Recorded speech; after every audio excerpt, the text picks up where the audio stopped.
Monetary policy instruments में हम लोग दो बातें कर रहे थे। एक बात की थी हम लोग ने क्वांटिटेटिव टूल्स होते हैं जो हमारे, और एक बात की थी हम लोग ने क्वालिटेटिव टूल्स जो हमारे होते हैं। ठीक है, क्वांटिटेटिव टूल्स में क्या क्या थे? पहले हमारे रेशियोज थे। हाँ, चलते चलते चलते। ठीक है, रेशियोज थे, कुछ रिजर्व थे। ठीक है, और ओएमओ था, ओपन मार्केट ऑपरेशन था, और सीआरआर और वीवीआर।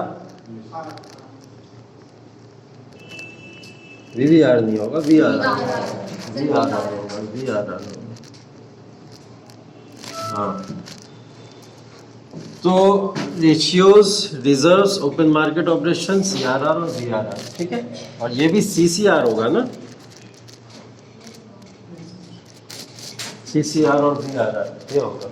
ठीक है, तो रिजर्व्स में हम लोग क्या क्या बातें किए थे? दो बातें यहीं पे तो कर रहे थे हम लोग, सीआरआर और एसएलआर की। रेशियोज के अंदर हम लोग तमाम बातें करने वाले थे, जैसे बैंक रेट हो गया हमारा, रेपो रेट हो गया हमारा, रिवर्स रेपो रेट हो गया, ठीक है, या बेस रेट हो गया, ठीक, मार्जिन स्टैंडिंग फैसिलिटी रेट हो गया। ऐसे तमाम रेट्स रेशियोज का पार्ट हो जाते थे। यहाँ पे हम लोग को कुछ सिक्योरिटीज़ की बातें करनी थी, ठीक है, या बोरोइंग की बातें करनी थी, ये हमारा ओपन मार्केट ऑपरेशन था। ठीक है, इसकी बातें अभी करते हैं। ठीक, तो एक छोटा सा रिकैप करते हैं हम लोग वापस से, जो हम लोग लास्ट प्रीवियस क्लास में पढ़ भी चुके हैं। जो हम लोग यहाँ पे रिजर्व्स की बातें करते हैं, रिजर्व्स हमारे कौन कौन से होते हैं? जैसे हमारे पास होता है सीआरआर और एसएलआर। अगर हम लोग रिजर्व्स को समझने की कोशिश करें तो हमारे पास में इसका मतलब होता है कैश रिजर्व रेशियो और स्टैट्यूटरी लिक्विडिटी रेशियो, ये दोनों के माने होते हैं। ठीक है, अब ये जो सीआरआर है, कैश रिजर्व रेशियो जिसको हम लोग कहते हैं, तो ये कितना मेंटेन करना पड़ता है बैंक को? 4% अप्रॉक्स। ठीक है, लगभग 3 से 4% मेंटेन करते हैं, लेकिन ज़्यादातर ये 4% के आसपास ही रहता है। एसएलआर कितना मेंटेन करते हैं? लगभग 18 से 22% तक, यहाँ तक मेंटेन करते हैं। ये इसका एवरेज होता है। बेसिकली ये 19% पे मेंटेन करके रखा जाता है। ठीक है, हाँ, तो 18 से 22 टोटल जो है 19% एवरेज, ऑन एन एवरेज हम इसको मेंटेन करके रखते हैं। ठीक है, तो ये सीआरआर होता है, ये एसएलआर होता है। सीआरआर वो होता है जो सारे के सारे बैंक्स उठा के कहाँ रखते हैं?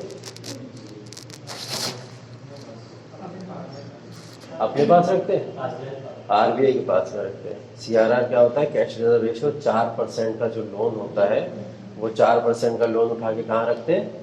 आरबीआई के पास में। मतलब 4% का कैश उठा के आरबीआई के पास में रखते हैं। ठीक है, यहाँ पे बैंक्स टू आरबीआई,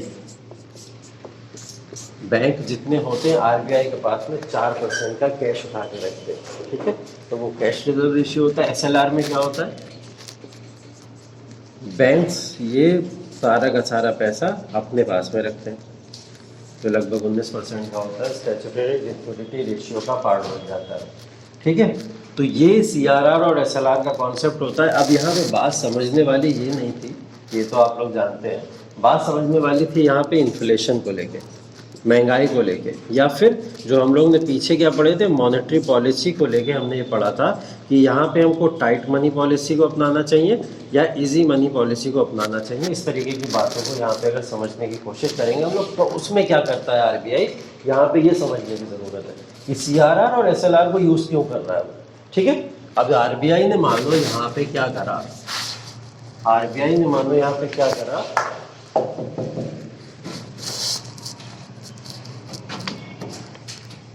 सीआरआर और एसएलआर दोनों डाउन कर दिए। क्या करा? सीआरआर और एसएलआर के रेट क्या कर दिए? डाउन कर दिए, नीचे कर दिए दोनों के रेट। तो इसके ऊपर मार्केट के ऊपर ऐसे क्या प्रभाव पड़ेगा, क्या इम्पैक्ट पड़ेगा? ये पैसा किसके पास जमा है? बैंकों के पास में जमा है, बैंकों के पास में रहता है। अगर मैंने कहा कि CRR और SLR को रिड्यूस कर दिया बैंकों ने, कम कर दिया, मतलब ये 4% था, इसको रिड्यूस करके 3% कर दिया, ये 19% था, इसको रिड्यूस करके 18% कर दिया, तो बैंकों के ऊपर क्या फर्क पड़ने वाला है? इन्फ्लेशन होगी मार्केट में। चलो दोनों चीज़ें देख लेते हैं, एक तरफ इन्फ्लेशन लिख देते हैं, एक तरफ डिफ्लेशन लिख देते हैं। अगर ये जो है आपका CRR और SLR, इसको हमने क्या बात करी, रिड्यूस करा, कम कर दिया।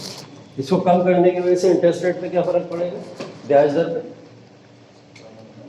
ब्याज रेट कम हो जाएगा या दर कम हो जाएगा, इंटरेस्ट रेट कम हो जाएगा। मतलब इसके अगर इस रेट को कम कर दिया जाए तो बैंकों को कम पैसा अपने पास में रिजर्व करके रखना पड़ेगा, यही तो बात है। ठीक है, तो फिर लोग क्या करेंगे, यहाँ पे इंटरेस्ट रेट इस पर बढ़ाएंगे या कम करेंगे, क्या कैसा होगा, क्या सीन बनेगा? इंटरेस्ट रेट कम करेंगे। चलो इंटरेस्ट रेट कम कर दिया, इंटरेस्ट रेट कम करेंगे तो लोन ज़्यादा जाएगा, ठीक है, और लोन ज़्यादा जाएगा तो क्या होगा, मनी सप्लाई पे क्या असर पड़ेगा? मनी सप्लाई बढ़ जाएगी। मनी सप्लाई बढ़ने से क्या होता है? इन्फ्लेशन बढ़ जाता है, ये तो होता है। तो यहाँ पे हम लोग इन्फ्लेशन को कंट्रोल करने की बातें करते हैं।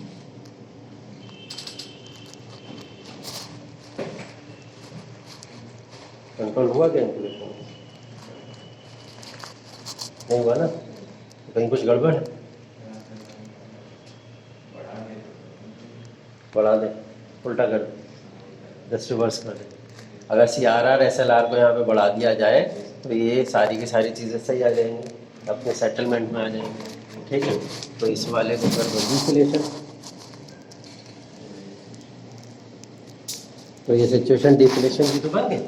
हमको डिफ्लेशन में क्या करना रहता है, इन्फ्लेशन बढ़ाना रहता है ना, डिफ्लेशन को कंट्रोल करने के लिए। और जब डिफ्लेशन को कंट्रोल करने के लिए हमको इन्फ्लेशन को बढ़ाना रहता है तो इसी को क्या बोलते हैं हम लोग? यहाँ पे क्या कर रहा है RBI, कौन सी मॉनेटरी पॉलिसी को अपना रहा है? इजी को, टाइट को? इजी मॉनेटरी पॉलिसी को डाउन कर रहा है ना रेट को। यहाँ पे रेट डाउन करने का मतलब इजी मॉनेटरी पॉलिसी को अपना रहा है। चलो अगर यहाँ पे इन्फ्लेशन को कंट्रोल करना होगा तब क्या करेगा, जस्ट रिवर्स कर देगा इसका। यहाँ पे क्या करेगा, टाइट मॉनेटरी पॉलिसी को अपनाना शुरू करेगा, मतलब CRR SLR टफ कर देगा बैंकों के लिए, ठीक है, जिससे इंटरेस्ट रेट क्या होंगे, बढ़ जाएंगे, लोन की वैल्यू क्या होगी, रिड्यूस हो जाएगी, मनी सप्लाई उससे क्या होगी, रिड्यूस हो जाएगी, और इन्फ्लेशन कंट्रोल हो जाएगा, मतलब इन्फ्लेशन डाउन हो जाएगा। तो हम अगर बोले कि अगर इंक्रीज कर दिया जाए CRR और SLR को तो इन्फ्लेशन कंट्रोल हो जाएगा, और डिक्रीज कर दिया जाए अगर CRR और SLR को तो क्या हो जाएगा, डिफ्लेशन कंट्रोल हो जाएगा। ये UPSC का क्वेश्चन है, सेम क्वेश्चन है। अगर हम लोग CRR को इंक्रीज करते हैं तो मार्केट में महंगाई के ऊपर क्या फर्क पड़ता है, यही क्वेश्चन है इसी तरीके से, ठीक है, कुछ भी अलग नहीं है, सेम क्वेश्चन इसी तरीके से, ठीक। तो अगर आपको ये कॉन्सेप्ट समझ आ गया है कि इजी मॉनेटरी पॉलिसी या टाइट मॉनेटरी पॉलिसी के कॉन्सेप्ट से हम लोग क्या बना दे रहे हैं, तो फिर आप लोग चाहिए, ठीक है। तो ये CRR और SLR के कॉन्सेप्ट को समझने के बाद में हमको बेसिकली ये समझना है कि हम लोग CRR में इंक्रीज करें तो इन्फ्लेशन पे क्या फ़र्क पड़ेगा, डिक्रीज करें तो इन्फ्लेशन पे क्या फ़र्क पड़ेगा। ये दो रेशियो जो हमारे रिजर्व्स हैं, इन रिजर्व्स को हम लोग यहाँ पे इसीलिए पढ़ रहे हैं इसमें क्वान्टिटेटिव टूल्स के अंदर, ठीक है। तो ये रिजर्व्स हो गए, रेशियोज देख लेते हैं एक बार फिर से। ये बात समझ आई, किसी को दिक्कत तो नहीं इसमें? एक बार पहले बता चुका हूँ मैं ये सब चीज़ें, ठीक है, ये बस रिवीजन है आप लोग, ये चीज़ बस नई है आज के क्लास में।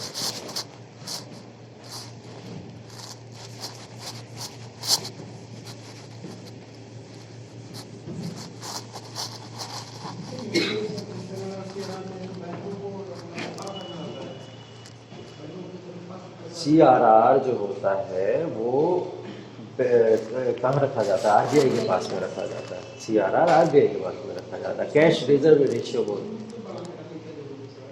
होती है, बिल्कुल होती है। उसके ऊपर क्या होता है कि कभी कभी बैंकों की जो साख होती है, बैंकों की साख को बढ़ाने के लिए उनके रेट में चेंज किए जाते हैं।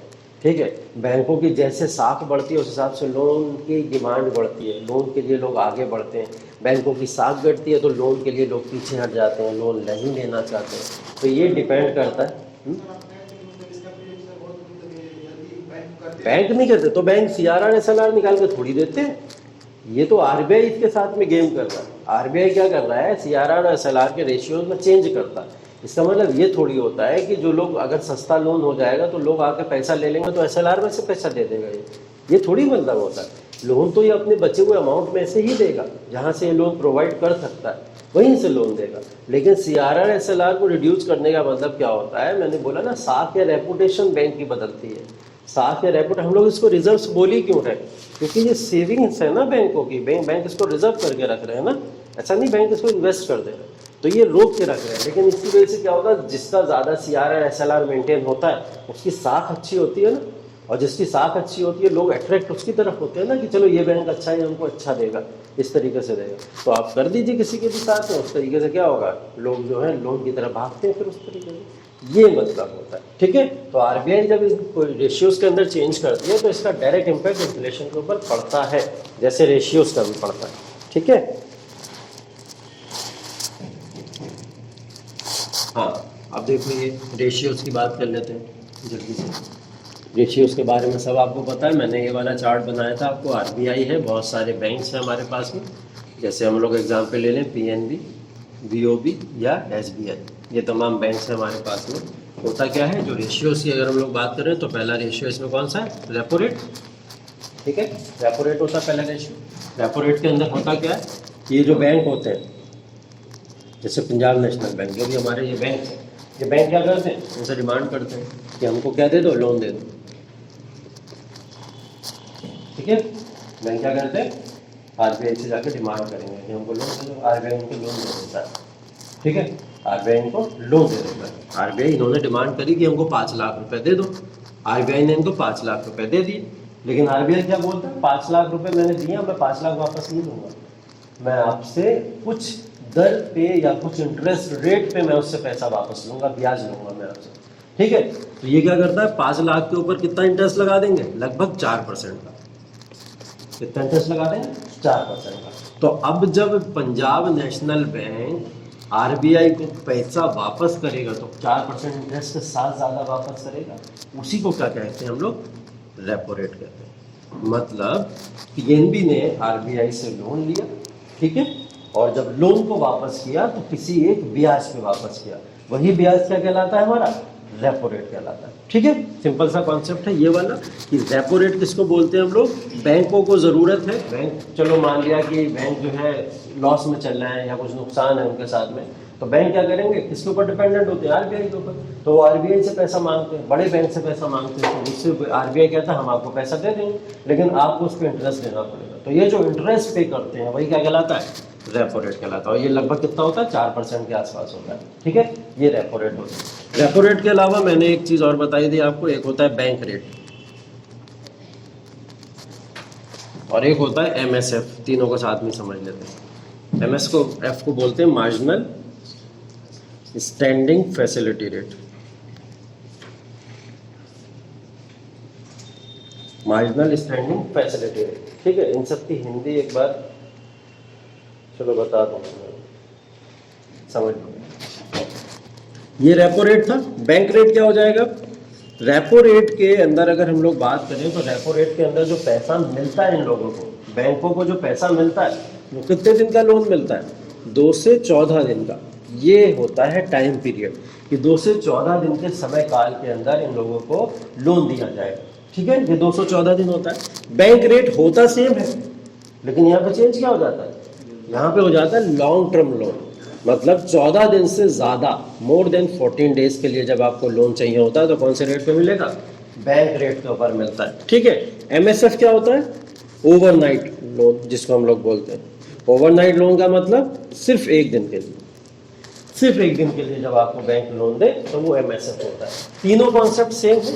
और क्या हो रहा है तीनों कॉन्सेप्ट में, बैंक आरबीआई से पैसा ले रहे हैं और आरबीआई इनसे इंटरेस्ट ब्याज ले रहा है, वही ब्याज है ये तीनों के तीनों, ठीक है। लेकिन इन ब्याज को 3 तरीके से लिया जा सकता है। एक तरीका है रेपो रेट का, जो 2 से 14 दिन तक का पूरा सीमा होती है जिसकी। एक होती है बैंक रेट, जो लॉन्ग टर्म लोन्स होते हैं, 14 दिन से ज़्यादा के लिए लगभग आपको लोन लेना है तो आप यहाँ पे जा सकते हैं। एक होता है एमएसएफ। एमएसएफ में सिर्फ एक रात के लिए हमको पैसा चाहिए, तो अर्जेंट पड़ गया, ठीक है, कोई इमरजेंसी पड़ गई, सिर्फ आज ही रात के लिए पैसा दे दिए, कल हम जो है रिटर्न कर देंगे। तो ये होता है आपका एमएसएफ, मार्जिनल स्टैंडिंग फैसिलिटी, ठीक है। ये सब आप लोग समझ चुके हैं लास्ट क्लास में, ठीक। ये हो गया 3 डेट। इन 3 डेट के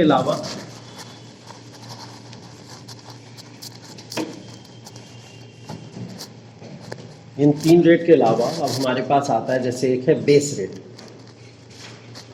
एक है PLR, ठीक है। इन दोनों को भी साथ में समझ लेते हैं। अब ये यहाँ पे क्या हुआ कि ये जो बैंक्स थे हमारे, ये बैंक्स पैसा अपने पास तो रखते नहीं, उसको उठा के देते हैं, पब्लिक को देंगे, जनता को देंगे, लोन के फॉर्म में जनता को देते हैं। तो ये जब पैसा पब्लिक को उठा के देते हैं, पब्लिक अब इनको लोन देगी, ठीक है, वो क्या देगी, ब्याज देगी इनको, ठीक है। इनको लोन मिल गया तो पब्लिक इसके बदले क्या देगी, इनको ब्याज देगी। तो जो ब्याज पब्लिक देती है वही बेस रेट और वही PLR, ठीक है। तो यहाँ पे जब पब्लिक इनको रिटर्न करेगी पैसा, तो किसी एक ब्याज के साथ में रिटर्न करेगी, ठीक है। मतलब अगर पब्लिक पैसा रिटर्न करे और रिटर्न के साथ में क्या दे, इंटरेस्ट दे, ब्याज दे, तो वही क्या कहलाएगा, आपका बेस रेट कहलाएगा, वही प्रायोरिटी लैंडिंग रेट भी कहलाता है आपका, ठीक, ये कहलाते हैं। अब इसके अंदर दोनों में डिफरेंस क्या है, बेस रेट क्या होता है, प्रायोरिटी लैंडिंग रेट क्या होता है। बेस रेट वो रेट होता है जहां पे इनके इंपॉर्टेंट कस्टमर्स होते हैं, रेगुलर कस्टमर्स होते हैं, तो ये सारे के सारे बेस रेट का पार्ट होते हैं। मतलब आपका अकाउंट भी वही है उसी बैंक में जिस बैंक से आप लोन लेना चाहते हो, आपकी बैंक अकाउंट की ट्रांजैक्शन भी बहुत अच्छी है कि बैंक आपको सोचे ना तुरंत आपको लोन दे देगा, ठीक है। आपकी मेंटेनेंस ट्रांजैक्शन भी बहुत अच्छी है। तो ये वो होते हैं जो आपके इंपॉर्टेंट कस्टमर्स या रेगुलर कस्टमर्स होते हैं। ये सब किसके अंदर आते हैं, बेस रेट में। बैंक ज़्यादा सोचेगा नहीं इसमें लोन देने के लिए, लेकिन कुछ होते हैं प्रायोरिटी लैंडिंग रेट, ठीक है। ये वो कस्टमर्स होते हैं जो कस्टमर, जैसे मेरा अकाउंट बैंक ऑफ बड़ौदा में, मैं चाहता हूँ लोन मुझे मिल जाए पंजाब नेशनल बैंक से, तो ये मैं पंजाब नेशनल बैंक का कस्टमर तो हूँ, तो वो मेरे को लोन देने के लिए आनाकानी करेंगे, ठीक है। वो बोलेंगे कि नहीं भाई आपका ट्रांजैक्शन मेरे साथ में है नहीं किसी तरीका, मैं आप पर ट्रस्ट कैसे करूँ। तो ये होते हैं आपके जो रेगुलर कस्टमर ना हो, ठीक है, जो आपके कस्टमर्स रेगुलर ना हो या इंपॉर्टेंट कस्टमर्स ना हो, वो सब प्रायोरिटी लैंडिंग रेट का पार्ट बनते हैं, PLR का पार्ट बनते हैं, ठीक है।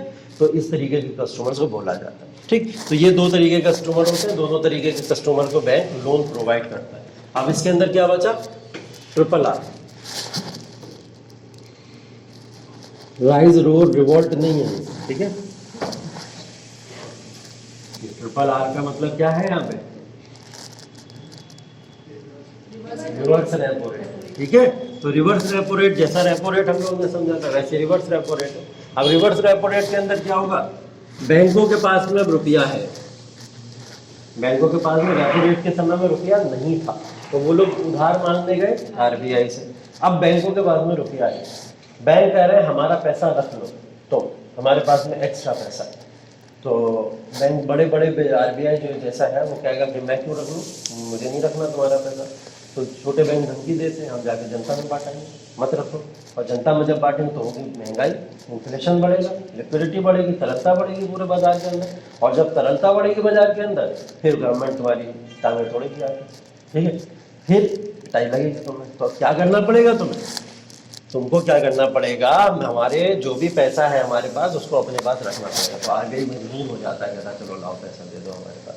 तो बैंकों के पास में जो भी एक्स्ट्रा पैसा होता है, खासकर बैंक छुट्टियों में करते हैं, संडे मंडे जो भी छुट्टियां होती हैं ना, संडे या ट्यूसडे वगैरह की जो भी छुट्टी करते हैं, या सेकंड सैटरडे हो गया, कभी 4th सैटरडे हो जाता है, कभी फेस्टिवल्स हो जाते हैं बड़े 4-5 दिन बैंक बंद ही है, ऐसा हो जाता है। तो इसका फ़ायदा उठाते हैं बैंक पैसा उठा के रख देते हैं ले जाके RBI के पास में। और जब RBI के पास में, हाँ तो क्यों रख पाते हैं, मतलब क्यों जबरदस्ती रख पाते हैं?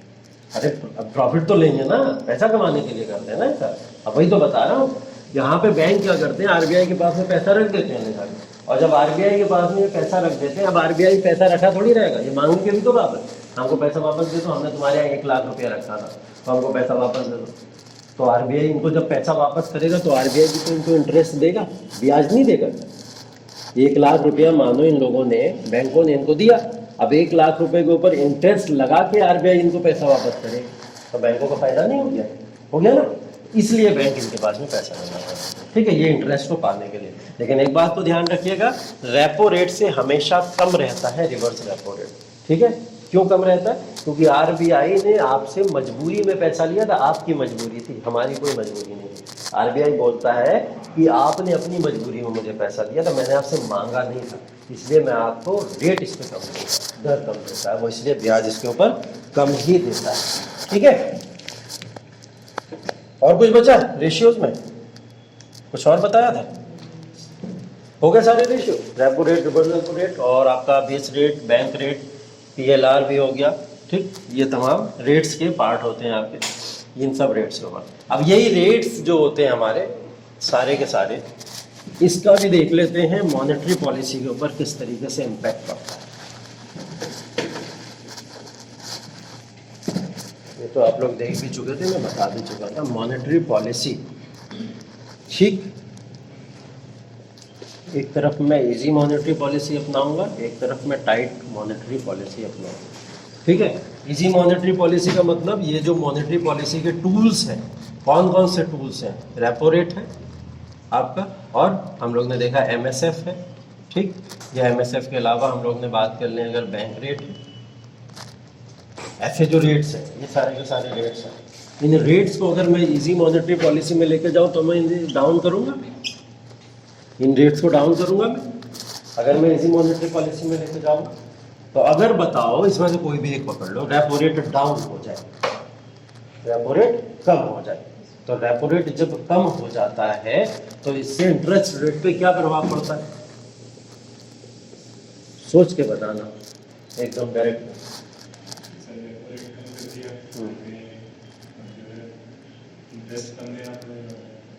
बैंकों को इंटरेस्ट कम देना पड़ेगा। हाँ हाँ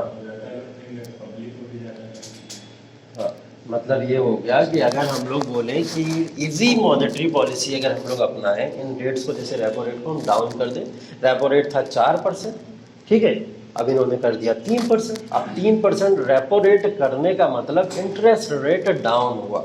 इंटरेस्ट रेट डाउन होने का मतलब क्या हुआ? इंटरेस्ट रेट डाउन होने की वजह से लोग क्या लोन ज़्यादा नहीं लेंगे? अब यहाँ पे इंटरेस्ट रेट डाउन हुआ ना, डाउन हो, डाउन होने के बाद में लोग लोन ज़्यादा लेंगे, लोन ज़्यादा लेंगे, लोन ज़्यादा लेंगे तो मार्केट में मनी सप्लाई बढ़ जाएगी। मार्केट में मनी सप्लाई बढ़ेगी तो इन्फ्लेशन बढ़ जाएगा ना। इन्फ्लेशन बढ़ जाने का मतलब किसको कंट्रोल किया जा रहा है? डिफ्लेशन को कंट्रोल किया जा रहा है। यहाँ पे किसको कंट्रोल किया जा रहा है? डिफ्लेशन को। जब इन्फ्लेशन को हमको बढ़ाना होता है तो क्या करना होता है? इन्फ्लेशन ही तो चल रहा होता है मार्केट में, तभी उसी को कंट्रोल करते हैं। तो जब भी हम लोग इजी मॉनेटरी पॉलिसी को अपनाएंगे तो यहाँ क्या कंट्रोल हो जाएगा? डिफ्लेशन कंट्रोल हो जाएगा। मतलब हमने क्या करा? रेशियोज को डिक्रीज किया और डिफ्लेशन कंट्रोल हो गया। हो गया? यहाँ पे क्या करो? टाइट मॉनेटरी पॉलिसी को अपना लो, सारे रेट्स को बढ़ा दो, इंटरेस्ट रेट क्या होगा? बढ़ जाएगा। लोन क्या हो जाएगा? फिर कम हो जाएगा। मार्केट में मनी सप्लाई डाउन हो जाएगी, इन्फ्लेशन डाउन हो जाएगा। मतलब इन्फ्लेशन ज़्यादा था, हमने इन्फ्लेशन को कम कर दिया, क्या कंट्रोल हो गया? इन्फ्लेशन कंट्रोल हो गया। इन्फ्लेशन कंट्रोल कैसे हो गया? जब हमने रेट्स में इंक्रीज किया। तो जब रेट में इंक्रीज करोगे तो क्या होगा? आपका इन्फ्लेशन कंट्रोल हो जाएगा। रेट में डिक्रीज करोगे तो क्या हो जाएगा? डिफ्लेशन कंट्रोल हो जाएगा। ठीक है, ये ऐसे ही याद कर लो यहाँ पे आके बिल्कुल। जब इंक्रीज कर रहे हैं रेशियोज को तो क्या हो जा रहा है? जब डिक्रीज कर रहे हैं तो क्या हो जा रहा है? जैसे वहाँ पे इंक्रीज और डिक्रीज पे याद कर लिया, वैसे यहाँ पे भी याद कर लो।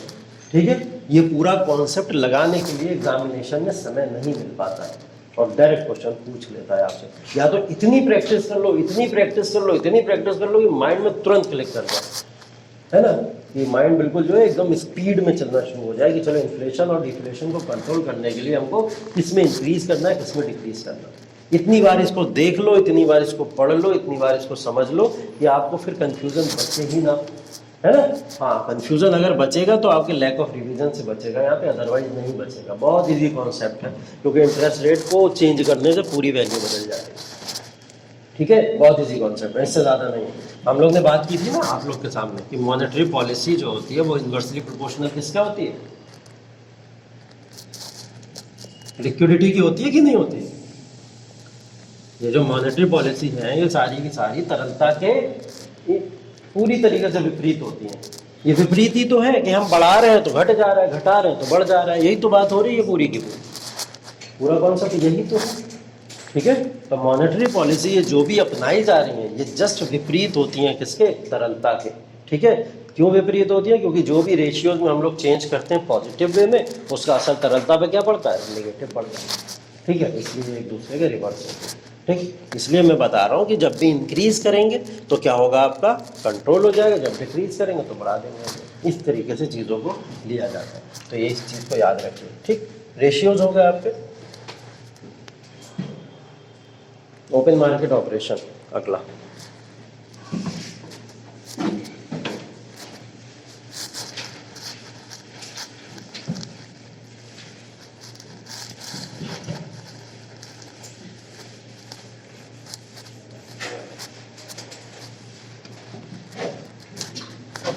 अगला है ओपन मार्केट ऑपरेशन।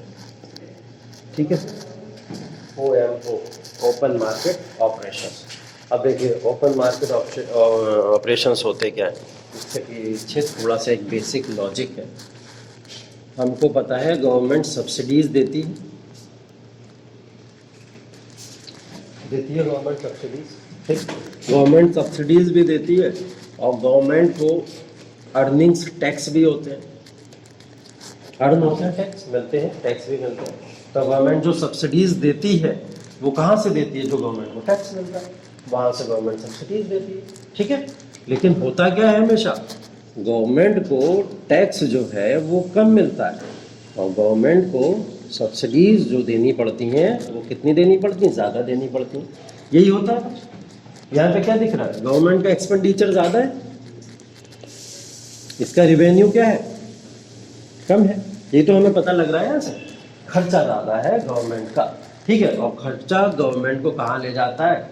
वित्तीय घाटे की तरफ ले जाता है। उससे उसका फिस्कल डेफिसिट भी क्रिएट होना शुरू हो जाता है, घाटा होना शुरू हो जाता है। अब यहाँ पे मान लो डेफिसिट जैसी कंडीशन आ गई गवर्नमेंट के लिए, आ गया डेफिसिट, नुकसान गवर्नमेंट का। गवर्नमेंट इस नुकसान को कैसे फुलफिल करेगी? गवर्नमेंट क्या करती है? गवर्नमेंट जाती है RBI के पास में इस डेफिसिट को फुलफिल करने के लिए, और RBI से क्या करती है? बोरो करती है, उधारी लेती है।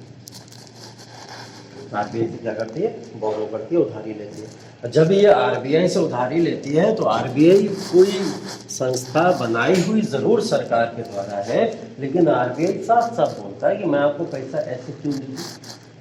मैं तो अपने ग्राहकों को पैसा नहीं देता ऐसे, फिर आप भी तो मेरे ग्राहक ही हो। सिक्योरिटी क्या आपके पास है? पहले वो सिक्योरिटी दिखाओ तब लोन दूँगा।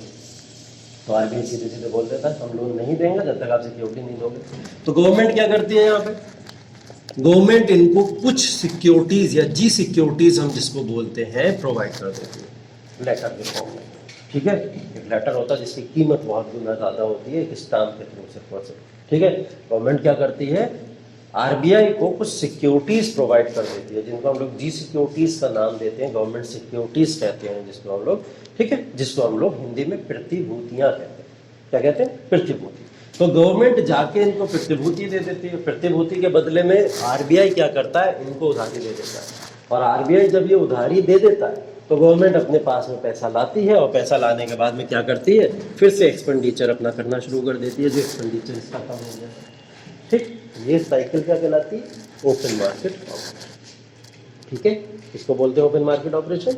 जब RBI के साथ में गवर्नमेंट का आदान प्रदान हो या ट्रांजैक्शन हो किसी भी फॉर्म में, उसके बीच में दो चीज़ें आ जाए कॉमन, एक बोरोइंग आ जाए, किसके लिए हो रहा है? बोरोइंग उधारी के लिए तो हो रहा है, और किसके बदले में हो रहा है? गवर्नमेंट सिक्योरिटीज के बदले में हो रहा है। तो इसी चीज़ को हम लोग क्या कहते हैं? Open market operation. ठीक है, तो जब ये इसको बोला जाए अगर, तो ये एक तरीके से खुला बाजार व्यापार है।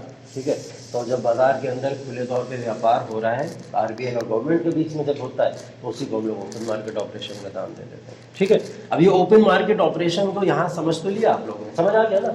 नॉर्मल क्या बताया हमने बोला कि गवर्नमेंट के पास में, शुरू से समझ लो फिर से एक बार, गवर्नमेंट सब्सिडीज देती है अपनी जनता को। सब्सिडीज जो देती है कहाँ से देती है? गवर्नमेंट को जो टैक्स मिलता है। लेकिन होता एक्चुअल में क्या है कि गवर्नमेंट को टैक्स तो कम मिलता है लेकिन गवर्नमेंट सब्सिडीज ज़्यादा दे देती है। ठीक है, इसकी वजह से गवर्नमेंट का क्या होता है? एक्सपेंडिचर ज़्यादा होता है, खर्चे ज़्यादा हो जाते हैं, मतलब उसके पास में रेवेन्यू कम है, खर्चे ज़्यादा है। खर्चे ज़्यादा है तो गवर्नमेंट डेफिसिट, घाटे में पहुंच जाती है। और जब गवर्नमेंट घाटे में पहुंच जाती है तो गवर्नमेंट को बोरो करना पड़ता है, उधारी लेना पड़ती है। उधारी किसी दूसरे से लो, इससे अच्छा अपने से ही ले लो।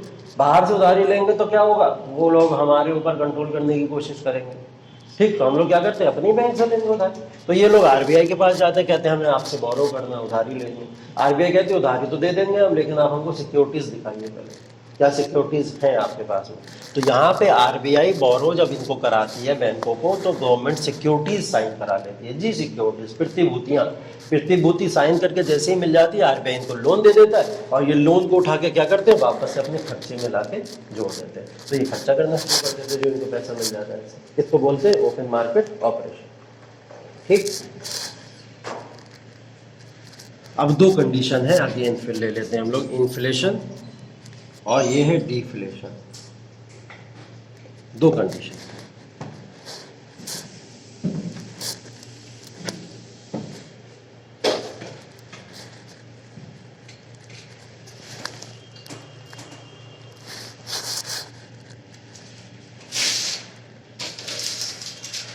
इन्फ्लेशन से फाइट करने के लिए या लड़ने के लिए अभी तक इतने सारे कॉन्सेप्ट में आपको एक चीज़ समझ आ गई होगी कि इन्फ्लेशन से लड़ने के लिए हमको टाइट मॉनेटरी पॉलिसी अपनानी पड़ती है। इतना सब समझ आ गया होगा अभी तक, ये कॉन्सेप्ट निकल के आ गया हमारा एक अभी तक। और डिफ्लेशन से फाइट करने के लिए, लड़ने के लिए हम लोगों को ईजी मॉनेटरी पॉलिसी अपनानी पड़ती है। इतना भी समझ आ गया होगा। ठीक है, मतलब अगर टाइट मॉनेटरी पॉलिसी की बात करें तो यहाँ पे इंक्रीज की बात हो रही है और इजी की बात करें तो यहाँ पे डिक्रीज की बात हो रही है। ठीक है, तो टाइट मॉनेटरी पॉलिसी और इजी मॉनेटरी पॉलिसी को अपनाने के लिए हमको इतना वाला कॉन्सेप्ट समझ आ गया कि नहीं आ गया अभी तक जो हमने पढ़ लिया? और सबसे इतना क्लियर हो गया, open market operations is all about sale and purchase. दिख रहा है ना आपको? गवर्नमेंट सिक्योरिटीज की बात है। अब यहाँ पे हम लोग सेल और बाय के फॉर्म में समझेंगे कि इन्फ्लेशन को कैसे कंट्रोल किया जाए, कि कुछ बेच के कंट्रोल कर दे या कुछ खरीद के कंट्रोल कर दे। अब यहाँ पे ओपन मार्केट ऑपरेशन को मैं मान लूँ कि ओपन मार्केट ऑपरेशन को आप ये मान लो कि इसको बेचा जा रहा है और खरीदा जा रहा है। ठीक है, एक तरफ मैं मान लूँ कि ओपन मार्केट ऑपरेशन सेल किया जाए और एक तरफ मान लूँ बाय किया जाए, क्योंकि इसके अंदर क्या हो रहा है? गवर्नमेंट सिक्योरिटीज़ हैं। गवर्नमेंट सिक्योरिटीज़ या तो सेल होती हैं या बाय होती हैं, यही तो होता है। गवर्नमेंट सिक्योरिटीज़ या तो सेल होंगी या बाय होगी, और गवर्नमेंट सिक्योरिटीज़ का ही आदान प्रदान तो वो ओपन मार्केट ऑपरेशन है। ओपन मार्केट ऑपरेशन क्या है? गवर्नमेंट सिक्योरिटीज़ का खरीदना और बेचना ही तो ओपन मार्केट ऑपरेशन है। इस पूरे कॉन्सेप्ट से यही बात तो समझ आई हमको। ठीक है, ओपन मार्केट ऑपरेशन क्या है? जो गवर्नमेंट सिक्योरिटीज है, कोई भी एक पेपर है हमारा, इस पेपर का आदान प्रदान ही क्या है? ओपन मार्केट ऑपरेशन है। अब इसको आदान प्रदान किस फॉर्म में करोगे आप? बेच के करोगे या खरीद के करोगे? यही तो तरीका है। तो अब मुझे बताइए, एक तरफ है गवर्नमेंट, एक तरफ है आरबीआई। मैंने क्या बोला कि ये अपने खर्चे से या अपने घाटे से बचने के लिए क्या करते हैं? क्या खरीदते हैं? गवर्नमेंट क्या करती है? गवर्नमेंट सिक्योरिटीज बेचती है। किसको? आरबीआई को बेचती है। और आरबीआई गवर्नमेंट सिक्योरिटीज खरीदती है। किससे खरीदती है? गवर्नमेंट से खरीदती है। अब हमको ये बताओ कि हम ओपन मार्केट ऑपरेशन में मॉनेटरी पॉलिसी की बात कर रहे हैं, हम किसके पॉइंट ऑफ व्यू से देखेंगे? आरबीआई के पॉइंट ऑफ व्यू से देखेंगे ना। यहाँ पे आरबीआई तो इन्फ्लेशन को कंट्रोल करने के लिए जिम्मेदार है, तो ये सेल एंड परचेज को हम किसके पॉइंट ऑफ व्यू से देखेंगे? आरबीआई के पॉइंट ऑफ व्यू। गवर्नमेंट का कोई रोल नहीं है ना यहाँ पे, गवर्नमेंट थोड़ी महंगाई कंट्रोल कर रही है। अब अगर आरबीआई को महंगाई को कंट्रोल करना है तो बताओ, आरबीआई के पास में जो गवर्नमेंट सिक्योरिटीज हैं उनको बेच दे या खरीद दे? हाँ, गवर्नमेंट सिक्योरिटीज है आरबीआई के पास में, मान लिया। ठीक है, एक गवर्नमेंट सिक्योरिटीज लेटर है और वो है 5 लाख रुपए का। ठीक है, अब ये बोले लोगों से कि भाई मेरे पास 5 लाख रुपए की गवर्नमेंट सिक्योरिटीज है, और मैं 5 लाख रुपए की गवर्नमेंट सिक्योरिटीज को बेचना चाहता हूँ, ठीक।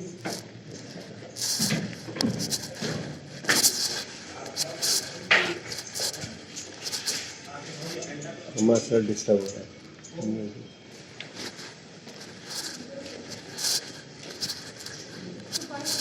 हाँ, क्या बता रहा था मैं? हाँ, मैंने बोला कि गवर्नमेंट सिक्योरिटीज जो होती हैं उनको बेच के या खरीद के, सेल और बाय वाला जो कॉन्सेप्ट है, वो सेल एंड बाय वाला कॉन्सेप्ट क्या है? अगर हम लोग बात करें कि ये जो गवर्नमेंट सिक्योरिटीज हैं, इन गवर्नमेंट सिक्योरिटीज को आरबीआई बेच दे, आरबीआई बेच दे, गवर्नमेंट सिक्योरिटीज है आरबीआई के पास में, जब आरबीआई बेचेगा तो आरबीआई के पास में पैसा जाएगा, आरबीआई के पास में पैसा जाएगा, तो पैसा जाने से क्या होगा? पब्लिक के पास का पैसा गया उसके पास में, उसने मार्केट से मनी को सक कर लिया, उठा लिया पूरा। और जब मार्केट से मनी को उठा लेती है वो तो क्या है? मनी सप्लाई कम होता है। मनी सप्लाई कम होने से क्या होगा? इन्फ्लेशन कम हो जाएगा। इन्फ्लेशन कंट्रोल हो गया। क्या हुआ? आरबीआई ने क्या करा था? सेल करा था ना। सेल करने से क्या हो गया? इन्फ्लेशन कंट्रोल हो गया। हम लोग इन्फ्लेशन से लड़ रहे, इंडस्ट्री वर्सेस क्या हो जाएगा? क्या करें? ये बाय कर ले।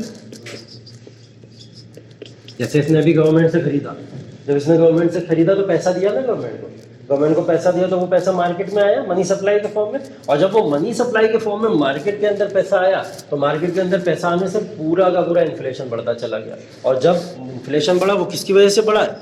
बाय की वजह से। मतलब यहाँ हम लोग डिफ्लेशन से लड़ रहे हैं। सिंपल कॉन्सेप्ट, आ गया समझ? कोई दिक्कत इसमें? ठीक है। ओपन मार्केट ऑपरेशन से कैसे करेंगे? सेल और बाय के थ्रू हम लोग इस इन्फ्लेशन और डिफ्लेशन जैसी कंडीशन से लड़ बिल्कुल बेच सकती है एकदम, उसे तो पैसा चाहिए। वो तो बोल दे दिए 1 साल का टेन्योर है, आपने कितने साल के लिए साइन करा हमारे साथ में? बोले हमने साइन किया आपके साथ में 1 साल के लिए। बोले ठीक है, 1 साल का जब इसका मैच्योरिटी पीरियड हो जाए तो क्या करें? गवर्नमेंट ने बोला हम आपको पैसे दे देंगे उससे पहले। तो उसने बोला तब भी नहीं दिए तो बोले भेज देना, तो ये जनता को भेज देती है और पैसा ले लेती है। ठीक है, ये बात होती है। और जनता के पास में जब गवर्नमेंट सिक्योरिटीज आ जाती है, जनता क्या करेगी? उसके पास में बॉन्ड्स के फॉर्म में या सिक्योरिटीज के फॉर्म में जैसे ही कुछ आ गया, उसकी वैल्यू पैसे से भी ज़्यादा होती है, क्योंकि उसको पता है इसकी एक मैच्योरिटी पीरियड निकलने की वजह से अगले साल इसकी वैल्यू और बढ़ जाएगी। जैसी ज़रूरत फिर पड़ेगी आरबीआई गवर्नमेंट को, तब हम आ जाएंगे। तो ये जितने भी शेयर होल्डर्स होते हैं, ये शेयर होल्डर्स शेयर्स कुछ खरीदते हैं ना जब, तो ये सब शेयर्स के फॉर्म में खरीद लिया करते हैं कि नहीं भैया मैंने गवर्नमेंट सिक्योरिटीज़ को खरीद लिया, मेरे पास में गवर्नमेंट सिक्योरिटीज़ है। तो जिसके पास में गवर्नमेंट सिक्योरिटीज़ आ जाते हैं उसका मतलब वो ऑलरेडी अमीर है। ठीक है, वो गवर्नमेंट को बेचेगा, वो सिक्योरिटी को बेचेगा, बॉन्ड को बेचा करता है उन तरीके से। तो क्या होता है, वो जनता के अंदर जो लोग होते हैं, खास करके ट्रेडर्स, बड़े बड़े बिजनेसमैन होते हैं, वो इन चीज़ों को खरीद करते हैं। आजकल कॉमन हो गया, कई सारे लोग जो नॉर्मल भी जानते हैं खरीद बेच कर सकते हैं इसलिए। ठीक है, आप भी जाके खरीद सकते हो, कोई बड़ी बात नहीं है गवर्नमेंट सिक्योरिटीज में। ठीक है, या शेयर्स वगैरह। तो ये कॉन्सेप्ट समझ आ गया। ओपन मार्केट ऑपरेशन तक हम लोग ने देख लिया कि किस तरीके से हम लोग महंगाई की दरों को यहाँ पे काबू कर रहे हैं। ठीक, पूरा का पूरा यहाँ पे मॉनेटरी पॉलिसी के टूल्स की बातें हो रही हैं, सब आरबीआई का रोल है। किसका रोल है?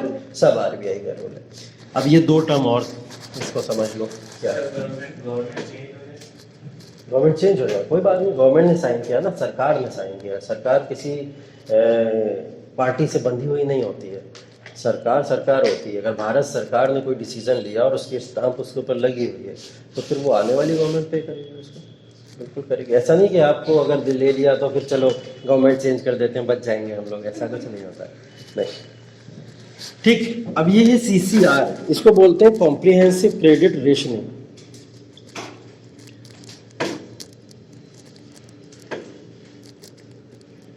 कॉम्प्रिहेंसिव क्रेडिट रेशनिंग, इसको समझ लो थोड़ा सा।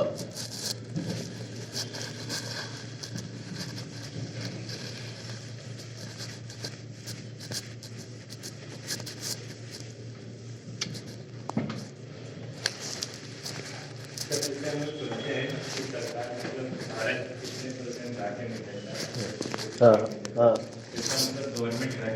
हाँ, सरकार आरबीआई घाटे में खुद को जाने नहीं देती है। पहली बात तो आरबीआई अगर घाटे में चली गई जिस दिन, जिस दिन भी आरबीआई को घाटा हो गया उस दिन आप समझिए कि देश की अर्थव्यवस्था पूरी तरीके से डाउन हो जाएगी। कभी कभी ऐसा बहुत इमरजेंसी केस में होता है कि आरबीआई के पास में जो सेविंग्स होती हैं उन सेविंग्स को गवर्नमेंट को दे देती है कि आप जाओ, जैसे कोविड के समय में इन्होंने कई करोड़ रुपए, 500-700 करोड़ रुपए कुछ गवर्नमेंट को दे दिए कि आप जाके यूज़ करिए इसको। ठीक है, अब जब यूज़ करने के लिए दिए तो उसके ऊपर इन्होंने कोई गवर्नमेंट सिक्योरिटी नहीं ली है उनसे, सिर्फ पैसे दे दिए कि जाइए अभी ऐसी कंडीशन में जाके यूज़ करिए, आगे लॉस में जाएगी, उससे लॉस में जाएगी, ऐसी कंडीशन में जाएगी। ये देखते हैं फिस्कल डेफिसिट है हाँ। हमारे पास, इतना भारत के ऊपर है। तो जो हम आरबीआई से लेंडिंग कर रहे हैं वो भी काउंट होता है कि सिर्फ जो आईएमएफ या वर्ल्ड बैंक से लेते हैं? नहीं, काउंट डेफिसिट में तब होगा सारी चीज़ें। बोरिंग जितनी भी गवर्नमेंट कर रही है, बोरिंग्स करने, मैंने बोला ना कि बोरिंग्स होती हैं जितनी भी, चाहे वो आप इंटरनेशनल ऑर्गेनाइजेशन से कीजिए, चाहे आप आरबीआई से कीजिए। हाँ, ऑफ बजट बोरिंग, उसमें अंदर क्या होती है, गवर्नमेंट बजट से हट के, मतलब बजट के अंदर कुछ बोरिंग्स होती है ना, तो जैसे आपका बजट बनता है हर साल, अब बजट के अंदर हर साल बनने के बाद में कुछ बोरिंग्स बजट के अंदर दिखा दी जाती हैं कि देखो यहाँ से बोरो किया, यहाँ से बोरो किया, यहाँ से। अब कुछ अर्जेंट इमरजेंसी बोरिंग्स गवर्नमेंट करती है, वो क्या होता है उसके अंदर दिख नहीं पाती हैं, हिडन होती हैं, तो उसको क्या होता है, ऑफ बजट बोरिंग्स का नाम दिया जाता है कि उधारी तो लो लेकिन वो बजट में मेंशन ना हो, ऐसी उधारियाँ सारी की सारी ऑफ बजट बोरिंग्स। ठीक है, तो उसको काउंट नहीं किया जाता है। वो काउंट ना करने की वजह से क्या होता है, नुकसान भी है, फायदे भी है। ठीक है, एक तो हमारी उधारी कम दिखती है ऑफ बजट बोरिंग्स की वजह से, दिखती तो है लेकिन मार्केट में तो कहीं ना कहीं है ना, कम दिखाने से क्या होगा, मार्केट में तो कहीं ना कहीं रहती है, तो उससे लॉसेज भी होते हैं। ठीक है, तो आरबीआई देखो लॉसेज में जाती है, बहुत वर्स्ट कंडीशन में जाती है, बहुत वर्स्ट कंडीशन में जाती है। अदरवाइज आरबीआई को अपने आप को हमेशा मेंटेन करना होता है। गवर्नमेंट पूरा लॉस में चली जाएगी लेकिन आरबीआई को जाने नहीं देती, कोशिश करती है आरबीआई ना डूबे। आरबीआई डूबी, पूरा बैंकिंग सेक्टर खत्म हो गया।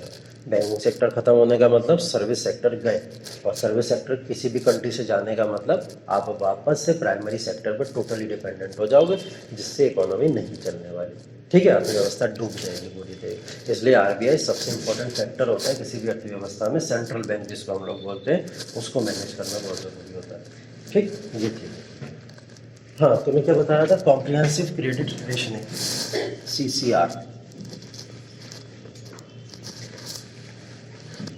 देखो ये होता क्या है, बेसिकली इसको बोला जाता है कि कैश पे कैश रिटर्न करना, कैश ऑन कैश रिटर्न।